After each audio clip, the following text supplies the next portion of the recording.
Exclusivo, nossos repórteres entram na penitenciária mais rígida do país para falar com o homem que a polícia considera chefe de uma das maiores facções criminosas do país. Marcinho VP. Preso há mais de 20 anos, esta é a primeira vez que Marcinho VP fala a uma equipe de televisão. Veja com Domingos Meirelles na grande reportagem.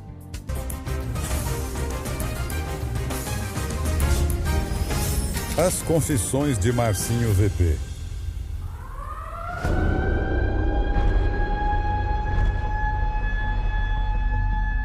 Um homem trancado há mais de 2 décadas.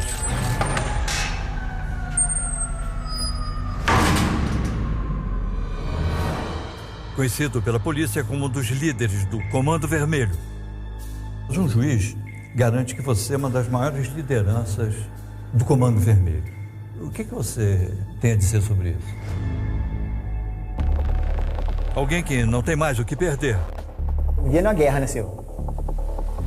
Numa guerra, sempre é possível que saia mortos e feridos. Viver aqui é uma guerra? No entendimento dele, como nós chamamos. Ele faz revelações sobre o envolvimento do crime organizado com o ex-governador do Rio de Janeiro, Sérgio Cabral. Maior Judas que eu conheci na minha vida. Você ajudou o Sérgio Cabral? Ajudei. E tem uma outra versão para a execução do jornalista Tim Lopes. Ele morreu no micro-ondas.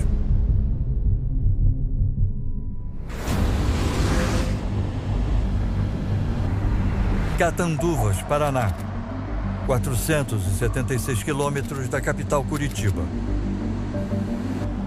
O município nos recebe com o verde da margem das estradas,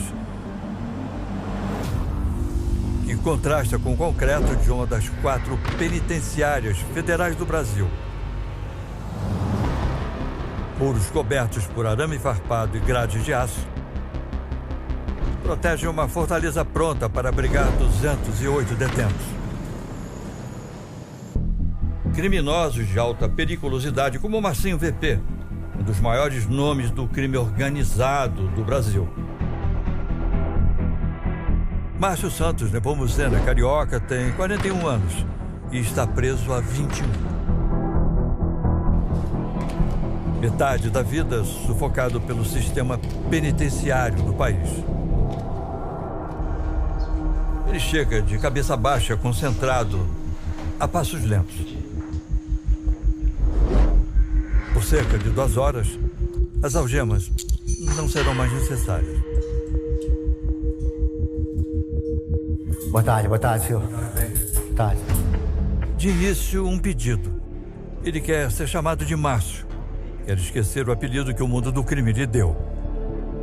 Marcinho VP não tem como não existir mais, porque eu vou carregar esse estigma na testa a vida toda, né? Marcinho VP é um bandido das antigas, como se diz, e pode revelar, como poucos, os bastidores das negociações entre um dos maiores nomes da política do Rio de Janeiro com o Comando Vermelho. A organização criminosa estava instalada no Palácio Guanabara, maior do Rio, né? Na época do Sérgio Cabral Filho, né? É muita demagogia, o cidadão mandava centenas de ladrões de galinha, fagelado, os presídios federal, alegando que estava combatendo o crime organizado. E hoje se descobre que a maior organização criminosa do Rio de Janeiro estava instalada dentro do Palácio Guanabara e Sérgio Cabral Filho era o xerife daquela organização, o cacique morto. Sérgio Cabral, ex-governador do Rio de Janeiro, foi condenado pela Lava Jato em 5 processos. A pena pelos crimes de lavagem de dinheiro, corrupção passiva e organização criminosa ultrapassa os 100 anos de prisão. Marcinho diz ter conhecido Cabral em 1996. Ele era o mero deputado estadual na época, presidente da Alerj na época. Você diz aqui que o Sérgio Cabral, além de ladrão, revelou-se também um traidor. Por quê? O maior Judas que eu conheci na minha vida, aquele que... Por quê? Cospe no prato que comeu, né? Aqueles que viram as costas para aqueles que ajudaram ele um dia. Você ajudou o Sérgio Cabral? Ajudei, na campanha dele em na campanha. 1996, com centenas de cabo eleitoral. Como é que você fazia para ajudar o Sérgio Cabral? Tudo 0,800, ele não gastou R$1. Tudo 0,800. Não Você gastou bancou nada. a campanha? As pessoas, a pedido nosso, né, que nós, querendo ou não, nós tínhamos um respeito, uma consideração, a pedido nosso. E a comunidade? Centenas de pessoas apoiaram ele foi lá no meu palanque, fez discurso, contou as histórias dele e me enganou direitinho, confesso que naquela época ele era um político jovem, né? O encontro teria acontecido durante um showmício de um grupo de pagode no Complexo do Alemão. Foi no domingo, né? Ele subiu pro meu camarote lá em cima, ficou no meu camarote lá, comeu, bebeu, me abraçou, me elogiou pra caramba. Você estava armado? Tava. Você estava com que arma? Armado com um fuzil Sig-Sauer na época, 2 pistolas na cintura, um fuzil Sig-Sauer. Ele viu que você estava armado? Viu, me abraçou, me elogiou, me agradeceu por tudo que estava fazendo por ele. Quando você financia essas campanhas deste modo, você está interferindo na autonomia do eleitor. Quer dizer, o eleitor não sabe se ele está elegendo um representante porque ele está convencido de que aquele representante atende os interesses da comunidade, ou se é o poder econômico que vai buscar o eleitor e seduzir o eleitor. Então esse é o pior dos mundos. Marcinho afirma ter conseguido cerca de 50 mil votos para Cabral. Você acha que conseguiu quantos votos? 50 mil votos para ele. 50 mil votos? 50 mil votos, pouca coisa. Mas foi preso um mês antes do então candidato ser eleito. Em 2007, Cabral se elegeu governador do Rio e Marcinho foi transferido para a Penitenciária Federal de Catanduvas.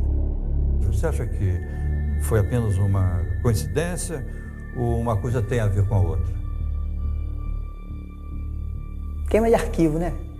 Você acha que foi queima de arquivo? Mas ele me transferiu para a Penitenciária Federal, para mim não faz diferença, é o trabalho dele, ele era governador, é o trabalho dele. Assim, a minha indignação com ele maior é que ele cuspiu no prato que comeu, ele fez muito mal para a população carioca.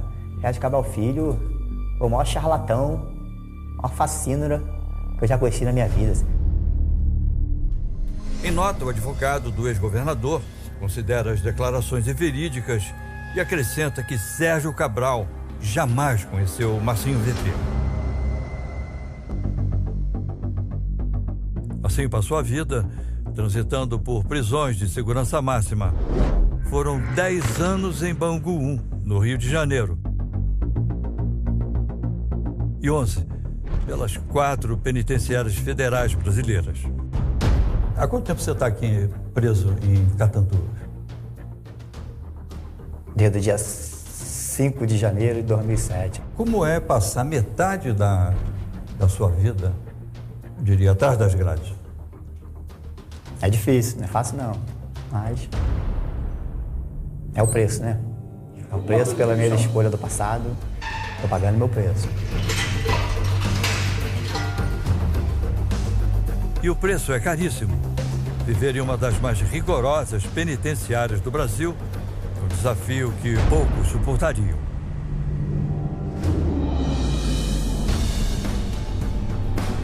A casa é enorme. São 12.700 metros quadrados de área construída, 208 celas individuais e 12 de isolamento. Um lar imponente, frio e, principalmente, silencioso. Você acha que um presídio de segurança máxima, ele é capaz de ressocializar um preso? As penitenciárias federal? Sim. De forma alguma. Por quê? Possível. Primeiro que ela tira do preso o maior estímulo à reintegração social, que é a família, né? Afasta o preso da sua família.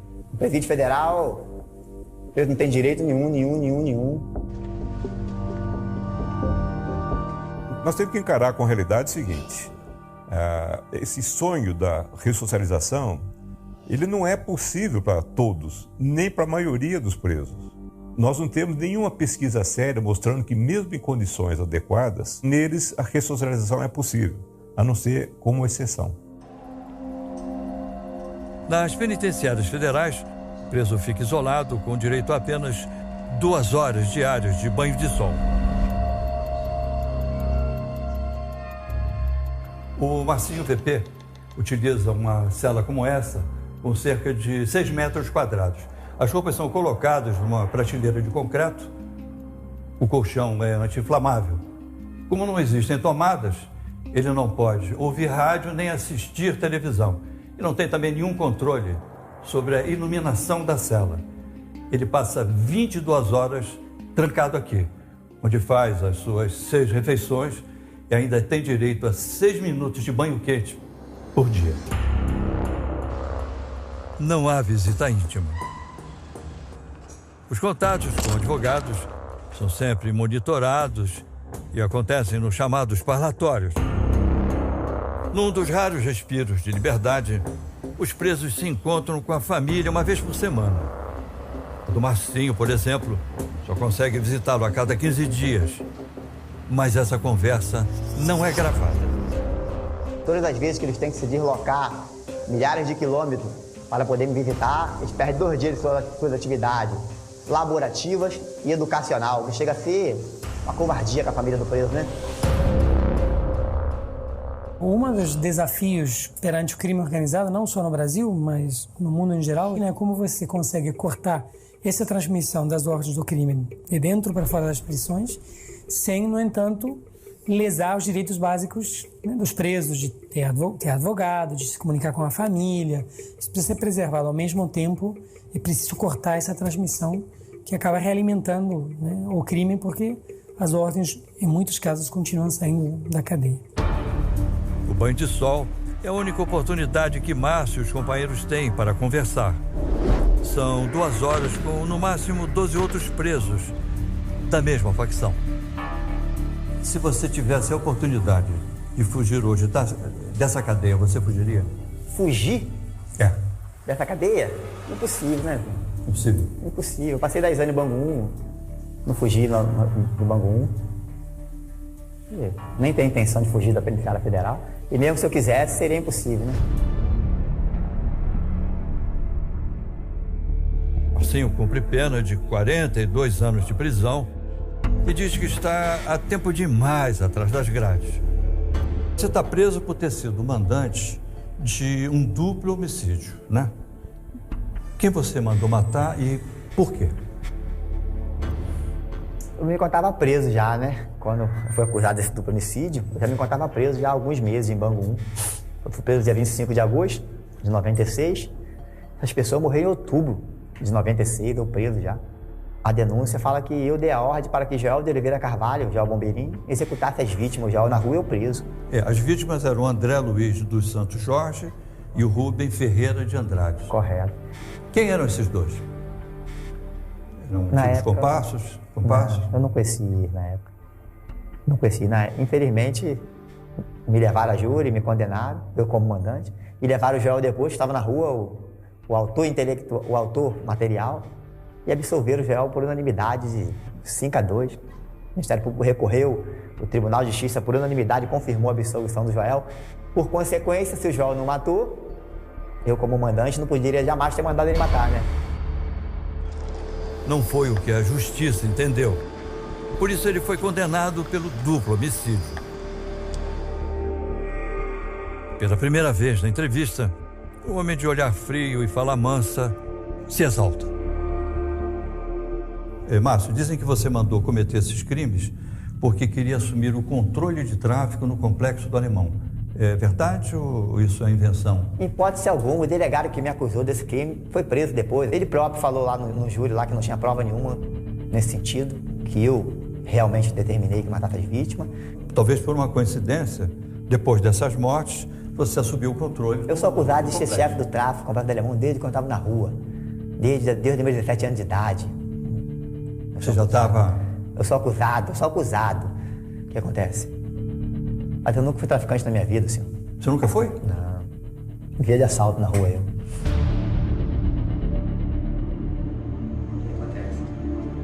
O detento nascido em Vigário Geral, que aos 2 anos de idade se mudou para São João de Meriti, na Baixada Fluminense, se diz um mero assaltante de bancos e carro forte. Como era assaltar um carro forte? Exigia colaboração. O primeiro né? passo, como é que você fazia? Planejamento e colaboração também para poder Interno. levantar certinho a quantia de valor que... Alguém que da tinha empresa numa ajudava? Corretíssimo. Ajudava. Bom, então o primeiro passo, vocês tinham informação interna, dos valores e o tipo de armamento. Na época, já estava em ascensão ainda os fuzil para se pegar um carro forte no Rio de Janeiro. A forma que nós pegava exigia armamento pesado, né? Era fechado com caminhão e encurralado e exigia um armamento meio sofisticado na época. De onde vêm as armas e os fuzis que o pessoal utiliza atualmente, que também eram usados no seu tempo? Na época que você... O Brasil não... assaltava carros? As armas que é usada principalmente no Rio de Janeiro Mas vem da onde? não são brasileiras, né? Tem lá de onde que vem as Vocês armas. compravam onde? Compravam no Paraguai? Tinha um intermediário? Vocês faziam encomenda? Tinha intermediário, as pessoas... Chegava tudo no Rio de Janeiro. Quem entregava as armas para vocês? Não quero entrar nesse detalhe, já é uma situação mais... Assim, já envolve das pessoas, assim, Tem muita gente viva ainda? devido à venda, assim, não quero entrar nesse detalhe. O governo federal, ele tem uma frágil estrutura de contenção nas fronteiras.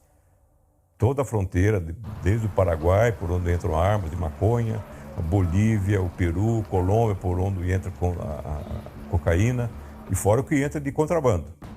E essas armas, esses instrumentos todos, armas, drogas, munições, vão abastecer os centros, os grandes centros urbanos do Brasil. Há décadas que a atuação de Marcinho VP é motivo de preocupação das autoridades. Você diz que nunca teve nada com o tráfico, mas um juiz garante que você é uma das maiores lideranças do Comando Vermelho. O que você tem a dizer sobre isso? No passado eu fui integrante, né, Silvio? Foi apenas mais um mero soldado, um menino soldado.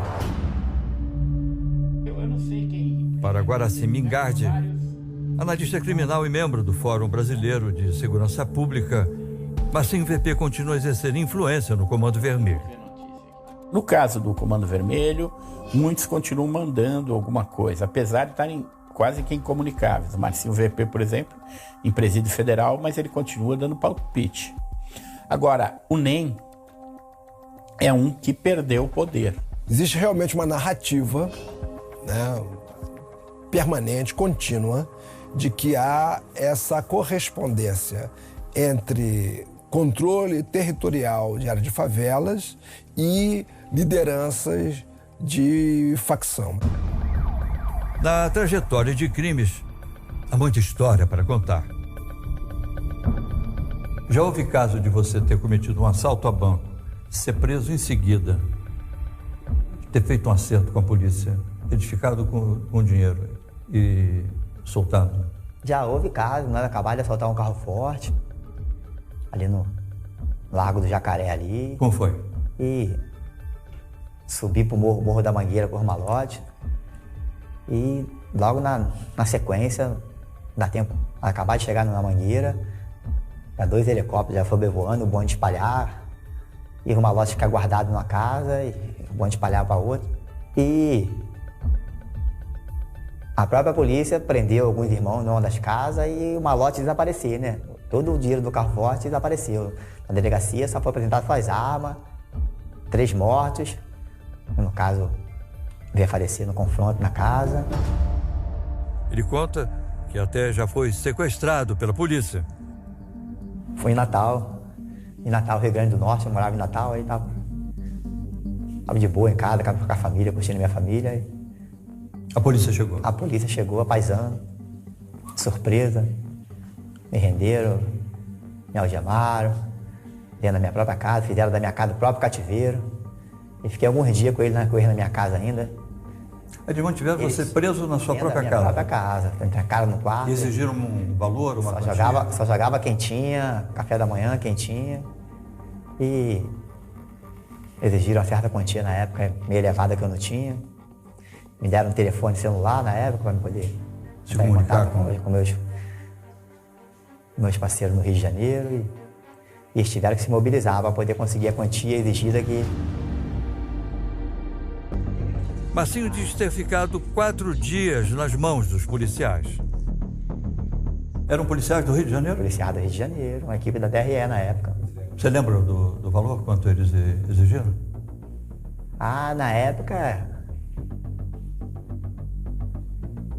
levaram a quantia minha em dólar que eu tinha em casa, e levaram ainda o que os parceiros no Rio de Janeiro conseguiram arrecadar ainda. Eles estavam procurando você por que crime? Uma acusação de 2 sequestros que eu estava sofrendo na época do... Você participou também de sequestro? Não, fui envolvido, fui absolvido depois, posteriormente, que era o sequestro do Eduardo Eugênio Gouveia Vieira Filho, né? Filho do presidente da Firjan, e do José Zeno, empresário José Zeno. Existe uma história de que os seus parceiros, para conseguirem o dinheiro que a polícia pedia, foram obrigados a cometer outros crimes? Foram obrigados a assaltar ainda 2 agências bancárias. 2 agências bancárias?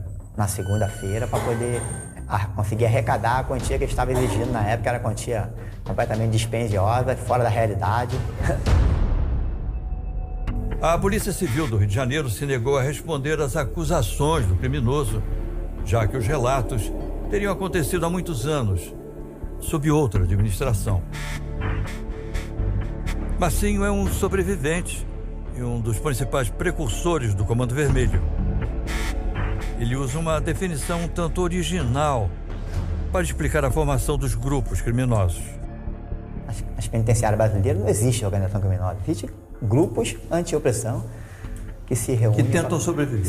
Se reúnem para lutar contra a opressão, no caso a tortura, os maus-tratos, a violação de direito.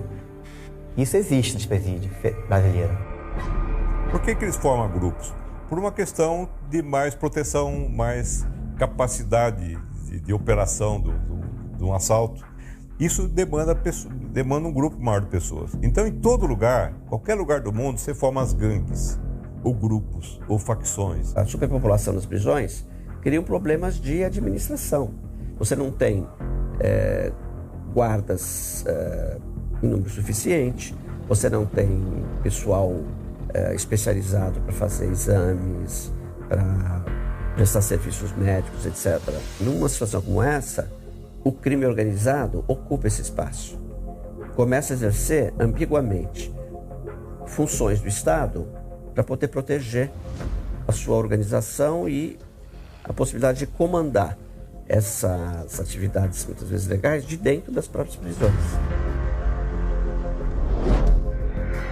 Com quase 30 anos de experiência no mundo do crime e uma autobiografia já publicada, Marcinho calcula os limites do seu próprio discurso. Ele sabe muito bem o que deve e o que não deve dizer. O crime é uma atividade econômica. Na sua visão, qual é a área mais lucrativa desse negócio? Que eu digo os nossos políticos agora aí, né? Calcula que só da Petrobras foi desviado 50 bilhões, sabe o que é isso? 50 bilhões? Um assaltante, um traficante, ele vai traficar a vida toda, ele vai assaltar a vida toda e não vai arrumar 1% dessa quantia. E ainda, Marcinho VP faz mais revelações sobre o crime organizado. Márcio, o que você tem a dizer sobre esses massacres recentes entre facções que ocorreram nos presídios do Amazonas, Roraima e Alcaçuz? E diz que o Brasil ainda não conhece a verdadeira história sobre a morte do jornalista Tim Lopes. Agora, por que no seu livro você apresentou uma outra versão para a morte do Tim Lopes? Estava diretamente naquele fatídico dia ali da morte do Tim e as pessoas contou não só para mim, como para outros companheiros presentes ali em Bangu, a verdadeira história da morte do Tim Lopes. Você não pode perder. No Câmera Record desta quinta, logo depois do Jornal da Record. A vida é um jogo. A vida é um jogo. E tem dias que a pessoa ganha e tem dias que perde. Até agora você perdeu? Eu perdi desde o dia 25 de agosto de 1996. Quando eu fui encalacrado e estou aí até hoje, quase 22 anos, pagando pelo meu preço.